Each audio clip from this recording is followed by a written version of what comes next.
Hi everyone. Hope you're having a nice day. Hope you're doing well. We're currently on our fifth episode. We're halfway through season two, believe it or not, which is crazy for us, and I guess it's probably crazy for you as our listeners. But we're back with another topic and another guest. So first off, I'm going to get the team to do their introductions first. Guys, if you want to say hello to everyone, you might even hear some new voices on the team as well. So I'll let everyone introduce themselves first. Hey everyone, happy to be back. Again, excited and quite alarmed that we're halfway through already, but excited to continue going. We do have some new people, so. Hi, I'm Michelle. I'm happy to be here and I'm new.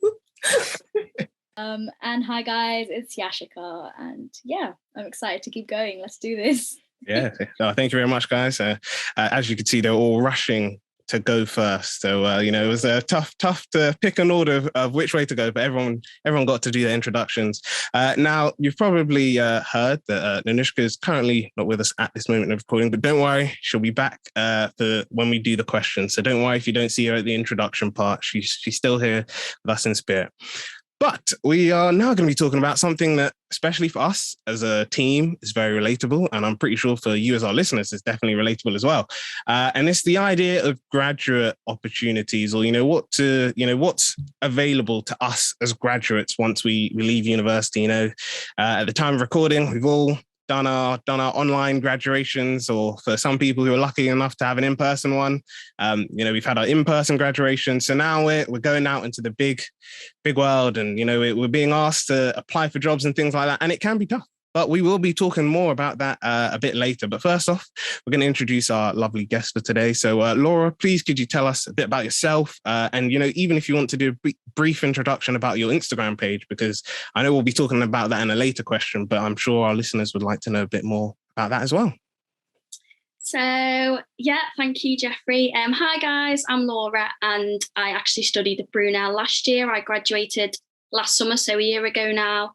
And since then, just been on the job hunt ever since, to be honest, which is obviously hard for all those young people. But yeah, as a little hobby, I started my Instagram platform called the Grad Girl Project. And it's just a platform for students, graduates, young people. I speak about tips and tricks for money saving, mental health, motivational quotes, a few memes in there to, break the week up. So yeah, just ever since graduating, I've just been working part-time in retail just for finances. Obviously, as a student, you've got to get the pennies somewhere. So yeah, and just on the job hunt ever since. So yeah, that's about it, really. Thank you very much for that, Laura. And yeah, I think like you said, this past year has been very, very difficult for everyone, especially for graduates from last year who might have had difficulty, and as well as graduates from this year. With everything being up in the air, it can be a bit hard, especially like you said, when you're looking for jobs and you've been applying. And I know we spoke about in our first episode of this season about like what's next or what we can do once we've graduated. So yeah, I think this is definitely very relevant and as always, very interesting. So yeah, let's get into it. Thanks for telling us a bit about yourself, Laura. So the first question that we're going to ask is, what did you do after you graduated from university? Yeah, so since graduating, it was in the middle of the pandemic, so bit of a nightmare. Nowhere was open. The only places that were open available to work was the likes of supermarkets. So I thought, right, let's start applying for just some part-time jobs for financial stability. I think quite a lot of young people who just graduated were doing the same thing because there was really nothing else to do. So yeah, I was working at a local supermarket just part-time as a sales assistant just for financial stability. And I've been doing that ever since, to be honest. So coming up to a year.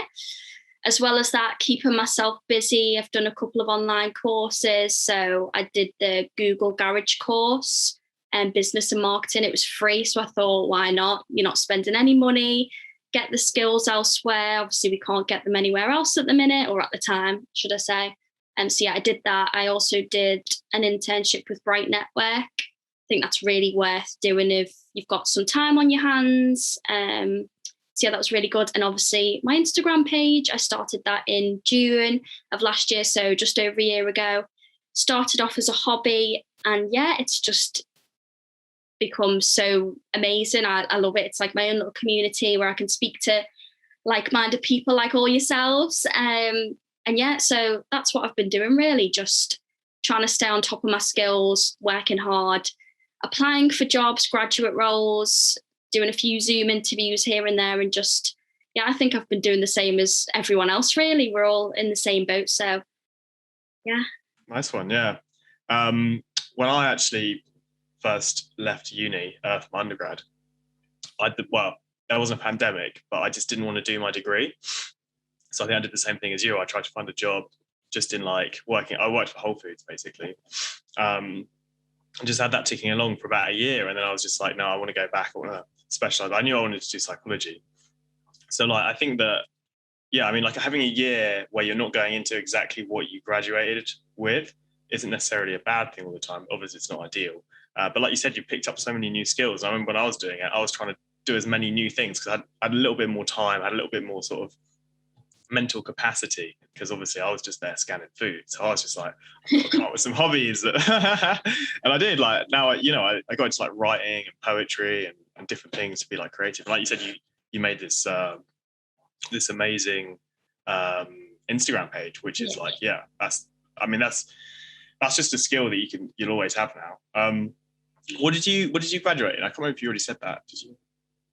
Politics. Politics, okay. Yeah, so very different to the page, but I think that's why I created it, because I thought it's two complete opposites. So it demonstrates two different skills. So I thought let's show my creative side somehow.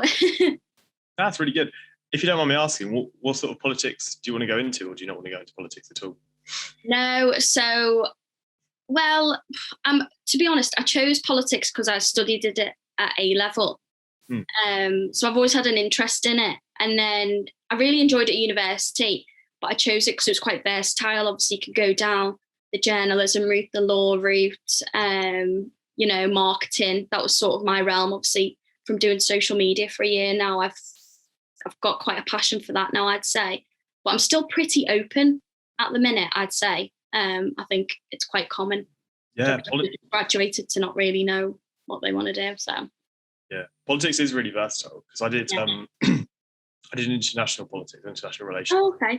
I was here as well, so pretty much the same modules as you probably. Yeah. But yeah, you can pretty much go into anything. Like it's just quite you can go into marketing, you can go into sort of like management, or just whatever. Yeah. You can do quite. But what inspired you to start the Grad Girl project? So I'd definitely say, obviously with it being lockdown, there wasn't much to do. But I was just thinking to myself when I finished uni, I was like, oh my God, like I loved uni so much. I was one of those people who were like, I don't want it to end. And then once obviously it got cut short in the March, I was like, oh my God, like we've missed out on so much, no graduation, no, celebrating final exams. And I was like, oh my God, this is so sad. And I just thought, I bet you so many other people, after speaking to my friends about it, they felt the same. So I was like, what can I do? I thought a lot of people, especially myself, didn't want to go to people like, your mentors. You want to speak to someone who's your own age, who you can relate to. So I was like, oh, just do it. So it just started off as just a few quotes here and there, just motivational stuff. And then as I was job hunting, I was picking up tips and tricks. So yeah, it just sort of evolved from there. I just thought it started off as a hobby, and then I did it every day. Then I couldn't stop, to be honest. So yeah. Oh, that's so good. Yeah. And I think like a lot of people probably have had this period where they're just like, oh, I wanted more from my last year of uni. I wanted more from life. I know Jeffrey, who is the ringleader of Pick Up the Mic, that was basically his motivation in some ways, wasn't it, Jeffrey? Yeah, definitely. I feel like even like what Laura was saying, like just this idea of you want to help people, because I feel like I know I spoke to Anushka about this maybe last week or the week before, because we've got our like Tuesday motivation post that we've been doing with some other organizations, and she was saying like when she shares it in her story, like the responses she gets, like people saying like, oh damn, like this is like motivated me this week. And it's one of those things where sometimes I guess people do tend to forget that, like, I always say it, and I'm going to keep saying it because, like I said, Tesco coined a very powerful saying that every little genuinely does help. And even like the smallest thing of like sharing a motivational quote, or even, you know, talking about your own personal story of saying like, you know, hey, I've been applying for jobs. I haven't been that successful, you know, or I've been doing applications and I haven't always heard back on like what I could do to improve or things like that. It's definitely to me as an individual, it's really nice to know that other individuals go through that. But even as, I guess, on a wider scale, it's nice to know that I guess we're all in the same boat, because I guess we do sometimes have that tendency to forget that, you know, other people probably are going through this as well. And, you know, this whole change of, you know, you're taught at uni, especially, you know, I know with some of the professional courses that Brunel does, that you can, or the people you can work with, they, you know, you do a lot of interview skills in person or over the phone, but now you've got this, you know, you've got Zoom and you've got Teams calls, and you have to think about like, you know, how can you make sure you're still, you know, showing that enthusiasm or being, you know, really good with all this online tech interview style. So yeah, I think definitely it's really good to know why you started this, Laura. And yeah, thank you very much for that. I'm interested. Did any of our other co-hosts, did you pick up anything over lockdown? I've started crocheting. Amazing. And I absolutely love it. Because honestly, because I've only just graduated, so I've been taking like a little bit of a break from like having to use my brain too much, just because like after uni, I was like so scrambled. I was like, wow, that was so stressful. I did so much work. I just like need a little bit of a break. And like, I used to really be into art and things like that. And I just like hadn't really had much time to do it during uni because I was just like so stressed doing all my work. So I like picked up crocheting again, which like I used to do when I was younger. And I'm like making a blanket and I'm making a top. But like, I've just been trying to get back into my hobbies. And I kind of love that you've just kind of started this. It's just like, when you were like, oh, like, wouldn't this be nice? And it's just, because definitely, like you said, how some people don't really want to talk to someone that isn't their age. That's like, honestly, so true. There's so many people our age that are just like, if they're older, they don't understand me. And not in like a high school way, but it's just like a lot of what we've been going through, especially with lockdown and everything, just feels so specific. Yeah. And it's just like, even if you tell me that you get me, I feel like you don't get me.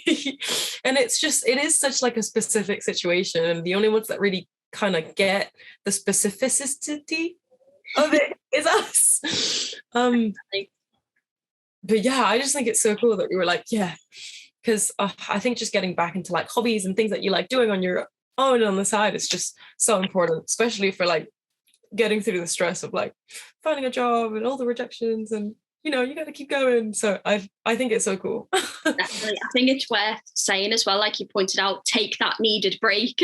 You know, I think I must have handed in my dissertation in May, and that was my last exam as well. So I had a good month of not doing anything. Netflix, all the munchies in the world, doing nothing for a month. So yeah, obviously take that well-needed break. Oh my God, I did. Honestly, I've been trying to take it so well. Sorry. No, I think Laura, that's exactly what I'm going through right now. So you graduated in summer last year. I graduated this year. Okay. And literally for the past month and a half, I've literally been doing nothing. Like same. Food, stuffing my face. Yes. Learning to cook. That's one thing that I was doing throughout lockdown. Cooking, self-care. My friend got a dog, so naturally that dog became my dog. What dog did she get? A Chow Chow. Oh my God. They are so cute. They're like little fluffy balls. They're little teddy bears. Oh my God. So well behaved, and she loves me. And oh my God, like, you know how everyone's been getting a dog or a cat or just like an animal they can get their hands on. I wish that could be me, but my mom's a bit animal, so whatever. But yeah, and so now finally, I've been applying for jobs and haven't got no luck at all. Michelle, you were speaking about rejections. I haven't even been rejected yet. There's no rejections. There's no. I'm just thinking about it. Like, I haven't even got any either yet. But I feel honestly, like, at least I remember when I was doing my placement, like, I just remember I applied for so many of them. And it wasn't even the rejections that was really the issue. It was more just the people that didn't even get back to me. I was Right? like, Because you're just waiting. You're like, wait, yeah. did I get it? Did I not get it? And it Just tell me no. After such a long time, you just think, okay, why am I still sitting here hoping for a job from these people? Honestly. I gotta let it go. Oh, Yeah, no, just at the back of my mind. exactly. But yeah, so I've now got a full-time job at a warehouse, which isn't ideal. But yeah, I'm just like just packing. And that's what my mom does. So she's just, got her links to like get me in there. So that's what I'm doing now for financial support. But hopefully, I pray I get a graduate job somewhere, anywhere. It will happen. Same for all of us. I believe that. I know we can do it. Yeah, that was really interesting. And for our next question, we were just wondering what inspired you to start the Grad Girl project? So, yeah, I started it in lockdown. I feel like everyone had their own little hobby during lockdown. And that was mine, to be honest. I knew that during university, I didn't have that outlet to give me tips and tricks. And some people don't feel comfortable, going to their lecturers because they're a lot older. And I just felt like there was no one relatable, our age doing this kind of thing. And I was like, I've got all the tips and tricks there that I've learned. And I thought I could speak to other students as well so that I could get tips off them and we could just bounce off each other. So yeah, it was sort of, I feel like without lockdown, I wouldn't have created it. So it was even though lockdown was horrendous, something good come out of it. So yeah, I'd say definitely lockdown was the push.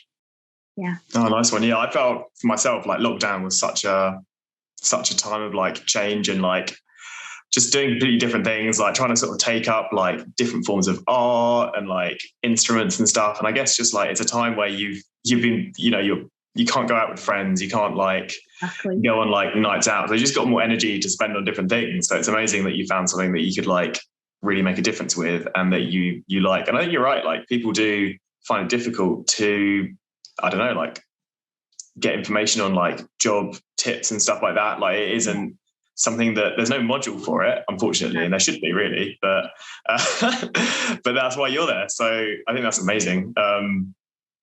Yeah. And I mean, I guess technically we started this like the Pick Up the Mic podcast in lockdown. So it's definitely, I think, like you said, like lockdown was, I guess, that opportunity where everyone was, I guess, trying new things. Like Samuel said, looking for new opportunities to develop ourselves. And yeah, I think it's key that you said that a lot of universities don't really have a specialized module for, like, I guess, graduate opportunities. It's, we had Chloe on the first episode of the podcast, and she even said, it's kind of like once you graduate, the university is just like, we'll send you the occasional email of, some jobs we've got. But yeah, go out into the world and, you'll find a job, don't worry.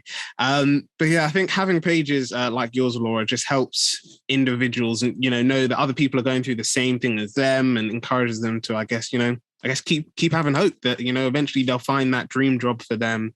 And I guess move on to the next stage of life. Yeah, exactly. Definitely. Especially during lockdown as well. Like there are so many people that had job changes and graduated and were just like, where is my market? Where is the job market gone?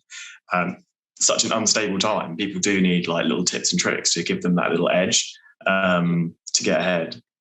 Definitely. Even with like work from home, I bet no one, like hardly anyone worked from home before lockdown. So it's like even tips and tricks on how to structure your day in lockdown, keep that motivation going and things. So yeah, it was just, there was loads of things to think about, because it was a big change for everyone. So yeah, I think pages, I've seen so many other pages like mine as well. So it's quite nice that there's a little community there for tips and tricks and things. So yeah. Get houseplants. Like if you're working from home, have a little forest in your room. So many people have done that. Yeah.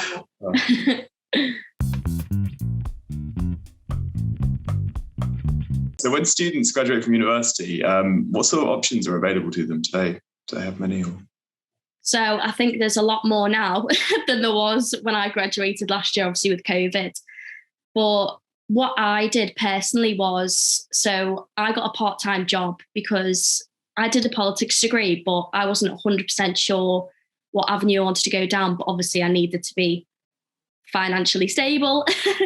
So I just got a part-time job in a supermarket whilst I was thinking of things, obviously amending my CV, doing all those bits and bobs. And then I just thought I really loved learning. I didn't really want to stop. I was going to do a master's actually, but because of COVID, I didn't like the thought of doing online learning. So there is that option as well, obviously doing a master's course or another course, but instead I just did a couple of online courses. Because my degree was purely essay based, politics, there was no creative outlet, which is what I wanted to go down. So that's why I created the page. But I also did a few creative courses as well. So I think that's a good option because they're free. A lot of them are free online courses. They don't take long and you get a certificate as well. So it looks good on your CV. So yeah, I'd definitely say if you're not sure, part-time job's always great.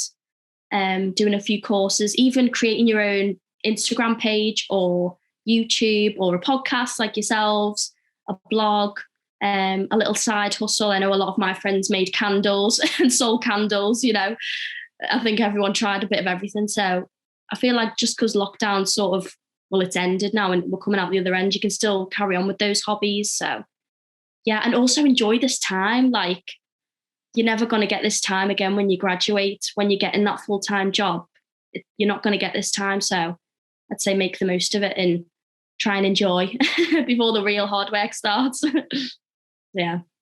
No, that's so true, and I think that's the thing that we all forget, that there are, especially I know, for example, when I was doing my placement, one of the things that people told me about was places like Open University do have a lot of like free courses that you can do, and yeah, like you said, it's just making the most of that time. You don't want to be, I guess, only applying for jobs, because you got to bear in mind that no matter, I guess, even if you find like the most perfect job, fits you, there might be at least one other person that's got the same experience as you. So you've got to think about, what can I add to my CV that gives me that extra sparkle. And like you said, I think it's really important that it doesn't have to be, I guess, something you've done within related to your course. Like you could do, I don't know, like you said, start an Instagram page. You could show that you've grown your Instagram page. You've worked with like organizations and things like that. And that proves to the organization that you're going to apply to work to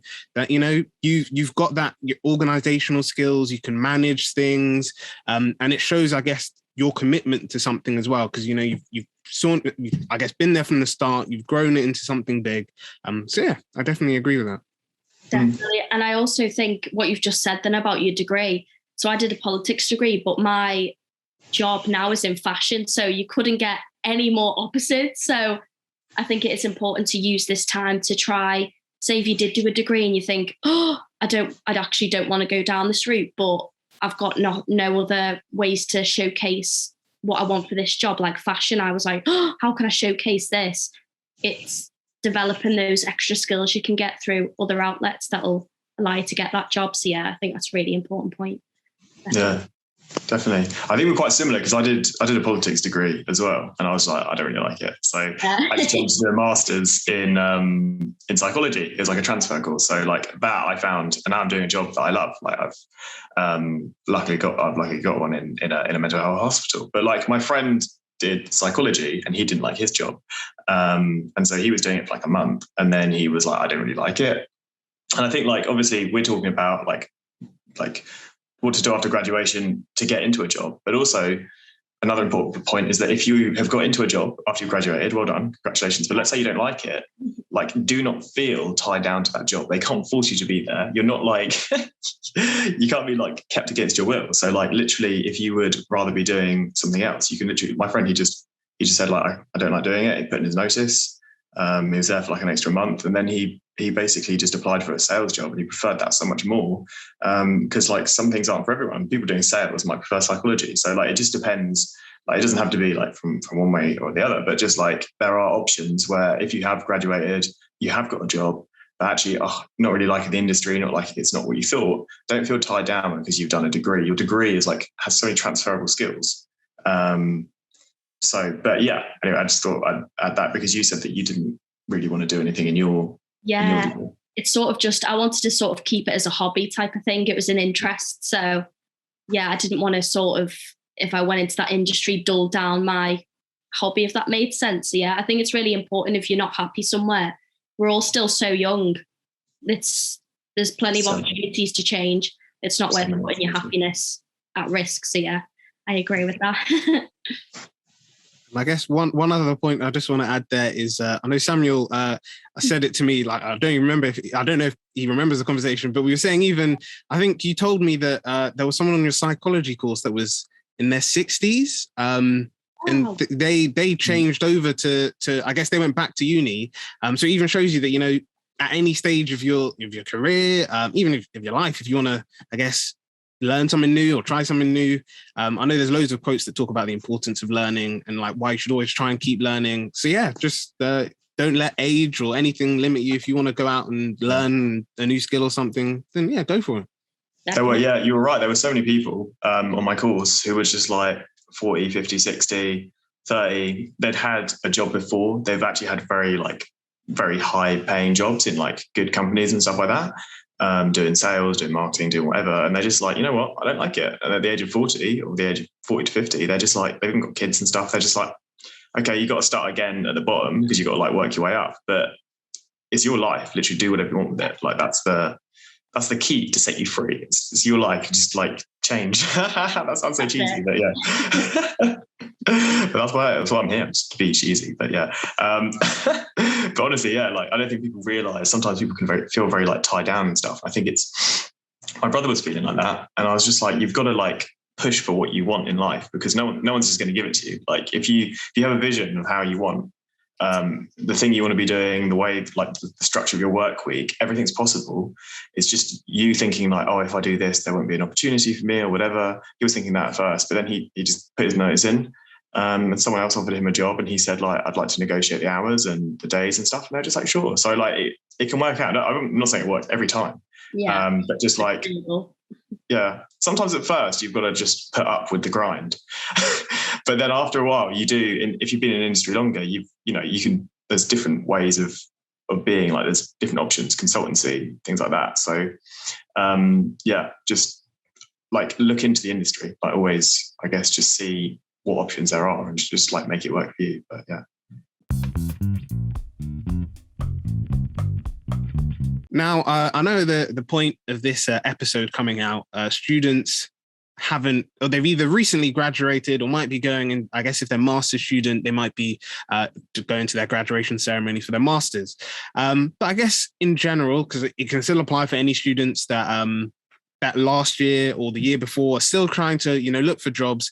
Laura, our question to you is, what advice would you give to them? What advice would you give to them, especially, I guess, focusing on the ones that are graduating this year, seeing as they might be able to get some experience while at university? So first and foremost, don't panic.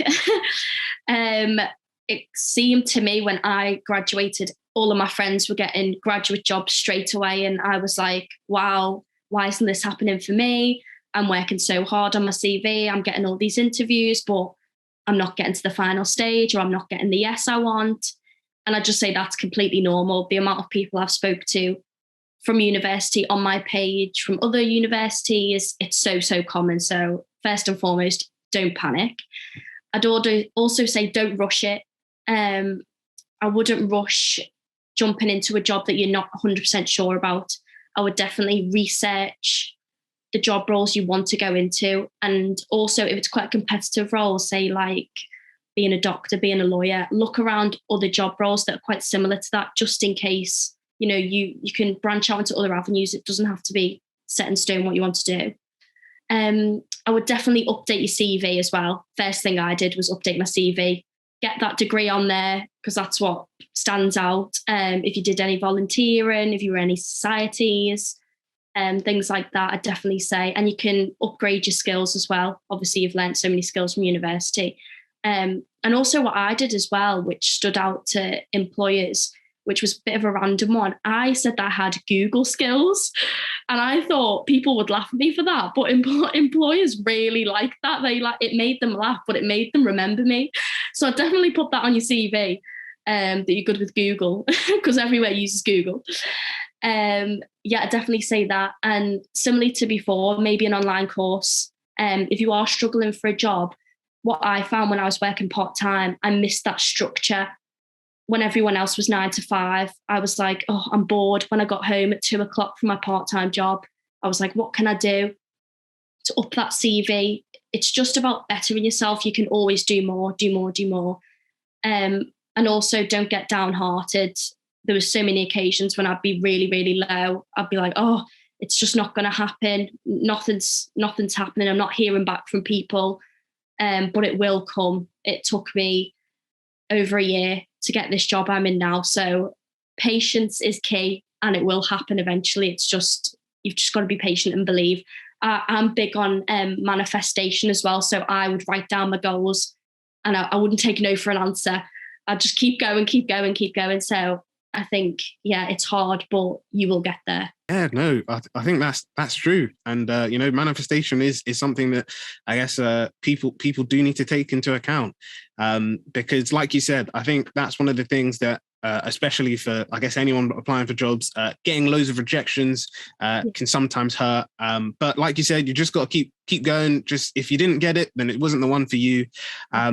But also, I guess, and it's a key thing that I know some jobs, not all of them, especially if the role has a lot of applicants, they might not be able to do it. But they can always give you tips on, or I guess they can tell you like why you didn't get the job, which at the time, especially if you've just heard the rejection, you might not necessarily want it immediately, and that's completely fine. But yeah, go back and just be like, hi, I know I've applied for a job. Just let me know could I know like why I didn't get the job? Was it, the experience? Was it my CV? Because yeah, like you said, that's something that you can use to I guess work on and improve. The online courses as well. I forgot to mention it before, but I know LinkedIn have like a whole LinkedIn learning section, and it's got courses on there as well. And the reason why those are really good is because if you've said, on LinkedIn, so for anyone who doesn't know LinkedIn's like, I guess, like more professional version of Facebook is probably the best way to describe it. It's a professional space where people can publicize jobs, companies can, promote the work that they're doing, individuals can, I guess, show off the work they're doing themselves. But what's one of the good thing is you can add, there's a like skills and accomplishment section. So these are skills that you yourself can put, others can endorse your skills. But what's good is if you say like, for example, I don't know, I've got a proficiency in Excel.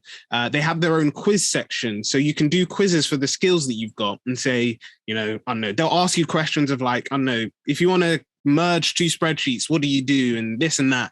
And if you like, depending on what you get, and if you want to publicize your results to, people, I guess, employers can see. So even if on your CV, you've said, I'm like good at Microsoft Excel, then LinkedIn helps you, I guess, to boost that, because they'll be like, on this quiz, the person got, I don't know, like 70%. And that will show, I guess, like they might, when it comes to the interview, then be like, oh, we saw on your CV, you're good at Excel. We do a lot of Excel work. I saw on your LinkedIn, you got this percentage. Tell me, like if we were to do this, how could I do that? And that, gives you an opportunity to show off your skill. But yeah, I think that like you said, just understanding that it's not, I guess, allowing, these mishaps or these, times where, it doesn't work out, or it doesn't work well, or it doesn't work the way you want to, letting it stop you. And always, and I guess this is the last point from me, just keep in contact sometimes with these organizations. I know a friend of mine who hopefully will be on the podcast soon.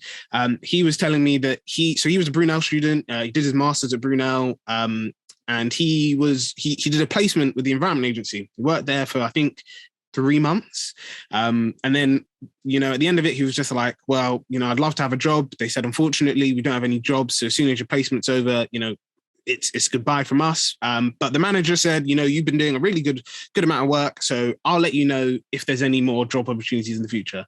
And then he said, I think maybe a year and a half later, it turned out there was like the role that he had been doing as his placement became a full-time role. And they said, the manager called him and said, we've got this role. I think you should apply for it. It might be a role for you if you want it. You apply for it, you've got the role, because they've clearly seen that he's got the experience, he's done the work before. So yeah, that's I guess the key thing, everyone. Just keep an eye out for opportunities that you can develop yourselves. Keep on going when it gets tough. And yeah, then you'll find the job for you. So yeah, thank you very much for that, Laura. Yeah, no, it's fine. Also, just to add on to that, I forgot about LinkedIn. That is how I got my job now, LinkedIn. I actually reached out to the recruiter. So I would definitely say try and do that, because it sets you apart from everyone else. A lot of people just send their CV and that's it. If you directly contact them and, seem keen, and that's really good. And because it was in fashion, I didn't actually know what sort of role I wanted. So I just said, have you got any graduate opportunities? So that's a broad aspect as well. I'd say don't limit yourself to one job role. If it's a company you love and you're passionate about, try and be open-minded to different job roles within that company. That's what I did. So I'd definitely say that. And also the point you said as well, definitely get that feedback if you can from rejections, because I actually got quite a lot of confidence boosts from that, because a lot of the time they said, your CV is perfect, you just don't have the experience. And then you can take that and you can think, well, it's not personal against me. I haven't done anything wrong. I just haven't got the experience. So yeah, I definitely do that. That's a really good point.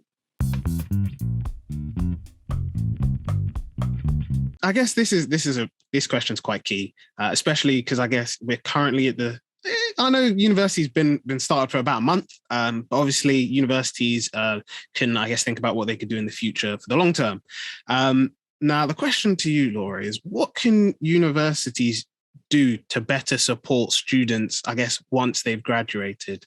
I think, like we said, sometimes universities, all they just say is, you've graduated, we'll send you the occasional email about a job.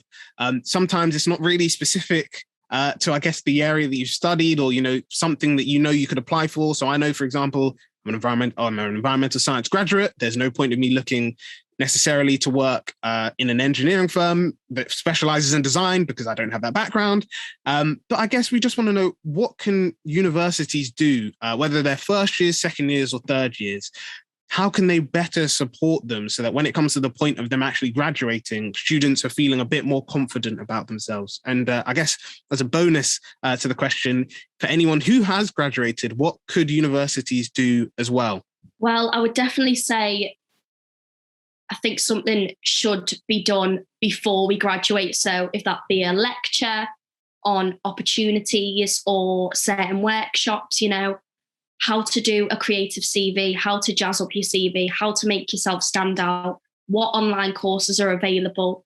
I think that would really, really help. Or I know for Brunel, we have a job portal, which I thought was really helpful. I really found that really, really helpful, because they give you ideas for jobs as well, because a lot of graduates don't know what they want to do when they leave. So I feel like it would be good to have something in place in every university just to get ideas.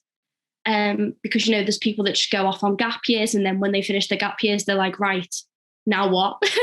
So, yeah, or even a few leaflets I think would have been helpful around campus, maybe like a text line service or somewhere to call in between a certain time just for a chat about things. I know that you can go to your tutors and things, but a lot of the time that's just for, about your lectures, about your exams or whatever. I think it needs to be more aware that there's more help for after university, because I don't know about everyone else, but for me, when I get those emails, it's just, I don't know. I feel like an email doesn't resonate with me as much. I'd rather be face-to-face talking with someone about it, even if it's not one-on-one, if it's a big classroom or in a big lecture centre. I think that would be really helpful to just do it even before exams start, looking at people's options, get people thinking, because a lot of graduates think, I've got loads of time, but it'd be good if you prepare a few months before you leave. You've got more of a chance then. So I'd definitely say that more support before we graduate rather than after, I think would be more beneficial. Yeah. No, I definitely think that's true, because I think, like you said, especially in third year, we're always just like, graduation is just a bit off. But then the thing is, you've got your dissertation, you've then got exams that come in, and then next thing you know, it's hit June, graduation ceremony's around the corner, and you're just like, wow, this is the time of me graduating. So yeah, I think, like you said, just having that advice, having, advice before you graduate. I know, like you're saying, the job portal, honestly, I think that's a brilliant idea. I definitely agree that more universities should have that.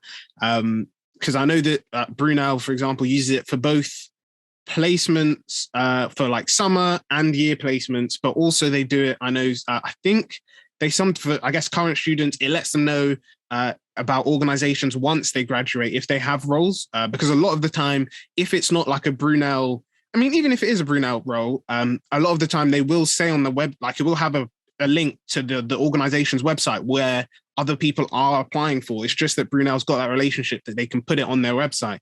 So even if, you're a third year student, you just check it out and you see, wow, there's this job, it's only for a year, but it's, full-time, you get good pay. I like what I'm doing. Then yeah, just go for it. And I think even like you said, like just contacting the organizations, I guess once you've, even if you see that, there's a possibility that you want to work with them, just contact them. A lot of them, like you said, do like students who take the initiative when it comes to graduate opportunities, and just like students who are just like, yeah, this is this, because it's, and I guess it sort of links to it. It shows you that you care. Like you're taking an active role. You're showing that, hey, I'm applying for this role. And even if, like I said, even if at the time they're just like, sorry, like we don't have any roles, they'll still remember, hey, there was that person that, messaged me, whether it was on LinkedIn or sent an email to me, to do that, to I guess let us know about it. And yeah, I think that's a really, really key thing. And yeah, hopefully if any universities are listening, they will, hopefully, fingers crossed, take on board some of the advice given today. But yeah, thank you very much for that answer, Laura.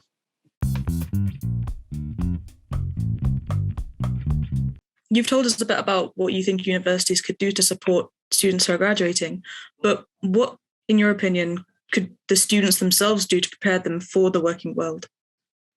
So I'd definitely say what I said before, get ahead of the game. That's one thing I didn't do. I was like, no, I'm enjoying my final year. I don't even want to think about it. I just want to enjoy. I'll think about it after, which, yeah, it wasn't ideal. I mean, at the same time, yeah, that's good, but I wish I would have prepared a bit more. So got on top of my CV, little things like that. Asked my tutors for help, because that's one thing I didn't do. I didn't ask for any advice for afterlife university. I just thought, you've got the degree. Someone will take me, I've got the degree. But it just doesn't work like that because there's so much competition, and that's what you don't think about when you're actually in university. There's thousands of students around the country who want that job. So yeah, get ahead of the game, sort your CV out, do extra things that make you stand out, do an online course. If you want to do a master's degree, if you think that will help you, do a master's degree. Even a part-time job like working in the supermarket or a bar. If you've never done that before, that's good because you've got them communication skills then in a physical working environment. It's about getting those skills elsewhere, teamwork. You can get teamwork skills from anywhere in a job setting, really.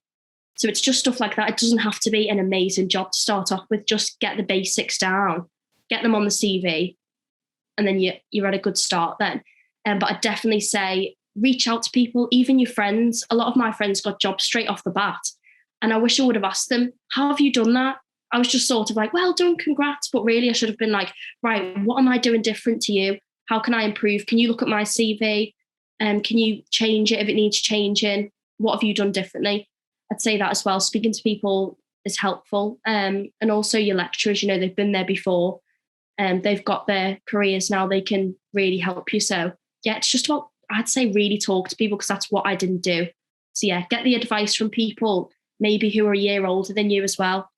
Try and speak to people who you can relate to. So yeah, definitely say that. Yeah, no, I completely understand. I was the same as you. I was kind of, so in our first and second year, we had basically like professional development. We had a module for it in first and second year. And in third year, we didn't. So it was fine for the first couple of years. But then since the end of year 2, I hadn't touched my CV. I hadn't done anything with it. So by the end of, like in third year, I was like, okay, I got to focus on my dissertation. I got all these assignments due, coursework, this, that, labs, whatever. And I just forgot. And I was like, but then I'm also in third year, and I, like you said, I want to enjoy it as well. Yeah. And then you just don't think about it. And again, in the exact same way as you said, so many of my friends were just getting jobs as soon as they left. Now, and I didn't ask them. Yeah. I was like, yay, cool. I'll get a job at some point. But yeah, I completely get what you mean by you just have to be on top of it. Definitely. And also prioritize your time, like you've said. In third year, it's that mentality everyone has. Oh, I'm too busy. I've got dissertation. I've got an exam. I've got a part-time job. You can always fit in 15 minutes a day going through your CV or getting someone to practice interview questions with you, because a lot of companies do the basics. Why do you want this job? Why this company? What makes you different? You can always revise that. So when you are in that interview setting, it's there. You don't have to pause and build that confidence beforehand. I'd definitely say just make that time, even though it's so hard, just make it. Yeah, you just have to, isn't it? Yeah. That's what I should have done. Well, now you know. Yeah. And I guess a key thing that I mean it's happened. I guess throughout the season it's been like sprinkled, but having like placement experience, and I think that's one of the things that sometimes students can be put off of, is the idea of, most of the time if you do a placement, you have to do like a placement report.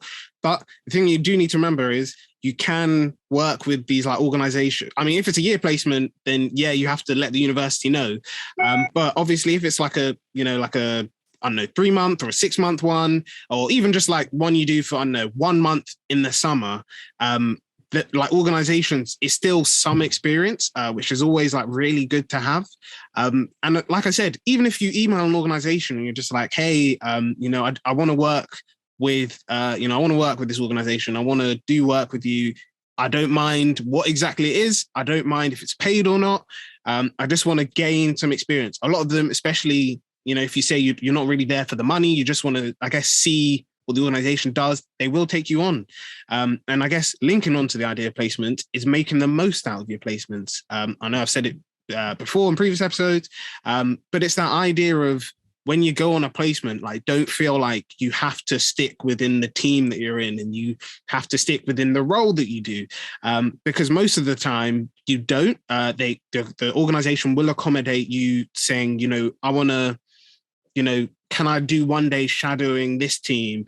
Can I, book a time to speak to a member of this team to work with them for like the whole of the day, so I can see, if this is something that I want to go into. And a lot of the time, organizations won't have an issue with that, especially if you're happy, you're doing the work. If it's like a time where, I guess there's not a lot of work to do, then most of the time they won't have an issue with it. And if it's in your office, great, because it means that you don't have to pay any travel. But even if it's not, if it's something that you desperately want to do, it's a role that you're thinking of going into after you graduating, or even if you're just like, hey, I don't know if I like it, then just try it out. You might like it, you might not. And, when I guess, the areas of work that you do and don't like, it helps you narrow down that niche area that you want to work in. So yeah, thank you very much, everyone. So, wow, yeah, it's been a great episode. And as always, we have now come to our question for us segment. So now I'm going to pass over to Laura and let her ask the question that she's prepared for us today. Yes. So as this is on, obviously, graduate opportunities, I was just wondering, how do you stay resilient when applying for jobs as a new graduate? So yeah, first of all, that's a really good question. I think for me, you have been saying it actually throughout the whole of this episode. It's about, finding something like looking at different courses or doing something else on top of just your degree. Because if you say, oh, I have this degree, I got first class or second class. Okay, but so does everyone else. Yeah. What do you have that makes you stand out from everyone? So, it's, again, like you said, it's really important to just do something else that makes you stand out, whether it's volunteering or even, as you said in, I think, the previous question, get a job in a bar or a supermarket, build up all those skills that you have to say, I can do this. And it just shows that, you're not wasting your time either. You are doing something, even if it's not what you want to do in life. So I think that's really important. And then when it comes to, I guess, the actual job process, I mean, you really have to start networking with people. Like, again, you said, like you did, message someone on LinkedIn, or even if it's something like somewhere you've been on placement, keep in touch with them, or even people from the university you've been to, like the lecturers or any like small part-time jobs, just keep in touch with them, because you never know when, you know, you might need to contact them because of a job opportunity or something like that. So it's always, networking is a big one that you don't realize you have to do, but you have to all the time. And then again, with the job applications and stuff, I mean, always ask for feedback. Like you did mention, all of these things I'm saying we've already spoken about in this entire episode, but they're all things that you need to do. Yeah, it's all important. Exactly. But yeah, I think for me, those are the main ones. What do you think, Jeffrey? So I'd say for me, first off, it's definitely tough to stay resilient while applying, I guess, after graduating, to applying for jobs. I would say I'd say there's like a few points. So first off, it's okay once you graduate, or even in your third year, to be like, I don't know what I want to do now that I've graduated. Because I think there's a tendency for sometimes people, I don't know, first year, second year, even third year, they're like, yeah, this is the job I want to do. And sometimes I know for me as well, like when you hear it, you're just like, wow, this person, you know, has the job, they know where they want to work, they've got it sorted, they're working towards this goal. And you're just like, wow, I just, you know, applied for the course because I thought I'd like it. I like it. And I'm just like, I don't really know what's happening next. But yeah, just honestly, just be okay, being okay with that, I think is the first thing. Because like what we said here already, you know, the idea of doing something while you're waiting. So if you know, I don't know, you're just like, I really enjoyed a certain topic, like Laura said before, applying for a master's might be something. That's what I did, and that's what I'm currently doing. So yeah, being okay with like saying, okay, if I want to apply for a master's, or I want to, you know, apply for like a year, you know, some organizations do just like having a year contract. You could be like, cool, so I'm going to spend 1 year just working with this organization. I'm going to see how it goes. And you can see like whether you like it or not, give it a go. If you don't like it, fine, you know that's not the area that you want to work. If you do like it, you know that's somewhere that once your contracts come to an end, you could try and see if there's like a full-time role that has a longer time period. So I'd say that's the first thing. I'd say the second thing, like we said before, is just keep on going. I know, like Sam was saying, it can sound cheesy to, you know, keep on going when the going gets tough. But yeah, you essentially you just have to, because like we said, if you really want that job, if you're really passionate about it, you just got to keep working towards it. And like I said, it might not necessarily, the job that you want might not necessarily, you know, I guess first appear, but, you know, you might see a job advert for something that you're just like, you know, let me just apply for applying sake. And then you apply, you really enjoy it, and you like the organization. So I'd say that's the second thing. And then lastly, I would say I guess involving my family and friends is definitely key. So I know like for myself, I sometimes get my mum to just like check over my CV, to just be like, you know, you've got the experience. Does my CV look okay? Is there anything I need to add? Not being, and I know we raised this, I think in Chloe's episode as well, but not being afraid to change your CV, because I know that's something that like even my mum was saying when she did my CV, is like, if you've got stuff on your CV that you did like at secondary school, or I don't know, your first year of university, and it's not really relevant, don't put it on your CV. Yeah. Like the more experience you get, and especially if it's more relevant to the job that you're applying, go and just put that on there, because there's no point of you saying, yeah, you know, I was prefect at my school, because it'll be like, yeah, that's great. Got anything related to the job that we could look for? Because yeah, while it is great, even, you know, I know there's some people, because I've luckily had the chance to, you know, do the application process to see people apply for a job. You know, I've seen CVs where people, I guess, put like, oh yeah, I'm the chair of this society, or I do this and this. And I'm just like, that's great. But I don't know why you apply for the job. Like with the experience and, you know, the you've put there, it's not really clear. So always just, you know, not being afraid to just be like, yeah, I was a prefect in year 10, get rid of it. I don't need it anymore. I've got something more relevant. knowing, and I guess the last thing that I want to say is knowing, I guess, that with each job, whether it's a CV or a cover letter, it's not the same thing that you put for each one, especially if it's the same organization. So you might be applying for, I don't know, to work with, I don't know, the BBC, for example. Now, the BBC might have a reporter role that you apply for. You don't get it and you're just like, okay, that's fine. And then another role might pop up and it's, I don't know, you get to work with the media team on Instagram and stuff. Now, chances are they're probably not going to have the same copy, but bear in mind that if like the requirements, especially for the job requirements, won't be the exact same. So whether or not it's the same organization or not, or if it's something else, just remember to be like, okay, I've got the experience. I've got the experience. I've changed it to my CV. But now when I do the CV or the cover letter, I adapt it to meet those requirements. Because remember, that's essentially what like applying for a job is. They'll be looking through and they'll be like, okay, we said we need teamwork skills. Has the person got an example on their CV or do they mention it in the cover letter that we can see that shows that? We need communication skills. Are they good with emails or online platforms and softwares? Where can I see that? Like with the BBC role, are they good? A good public speaker? Have they been in roles that possibly involve public speaking? And yeah, just adding that to your CV.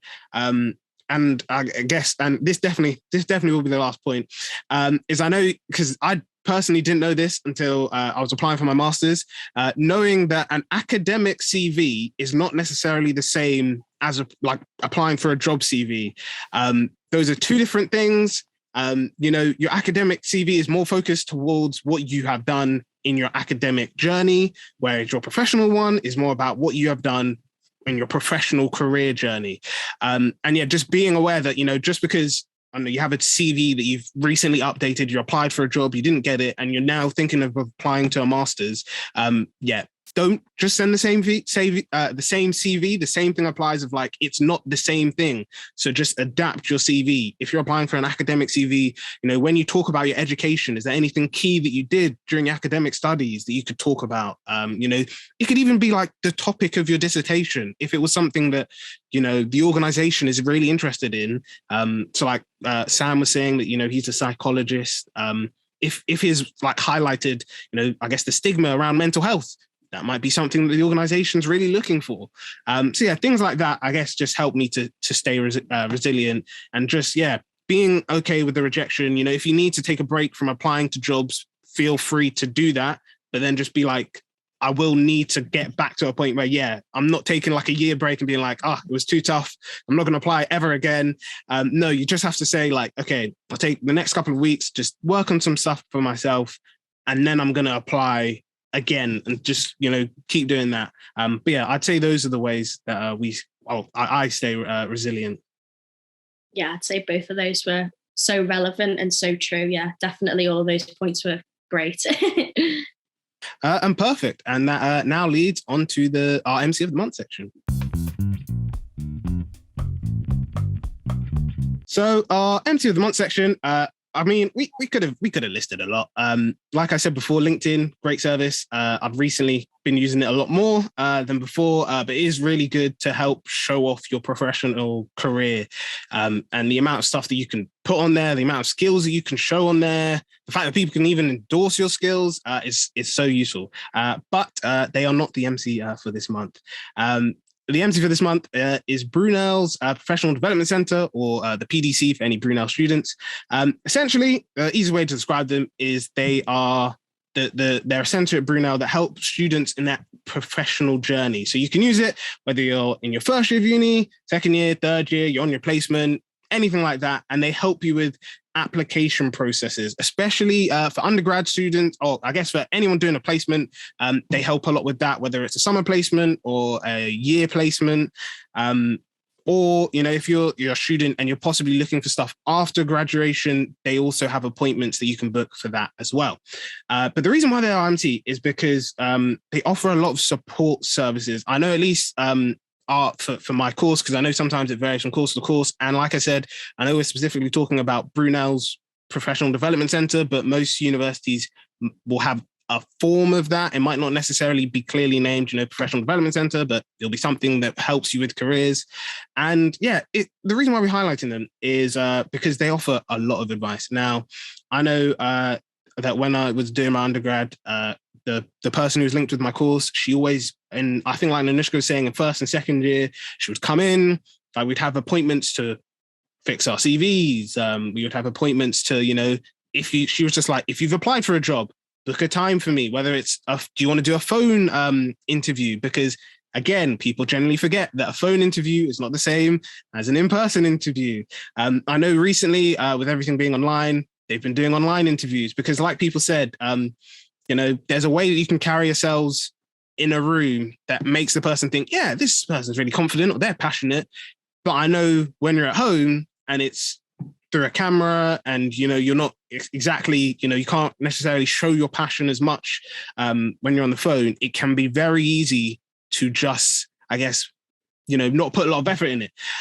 But yeah, they offer support to, help you do practice interviews. I know one of the things that they sent to me, which was really helpful, was like 20 practice questions that you can prepare for. And that was super helpful. And the other thing that they did as well was there's this thing, each like university organization has it differently, but they call it the STAR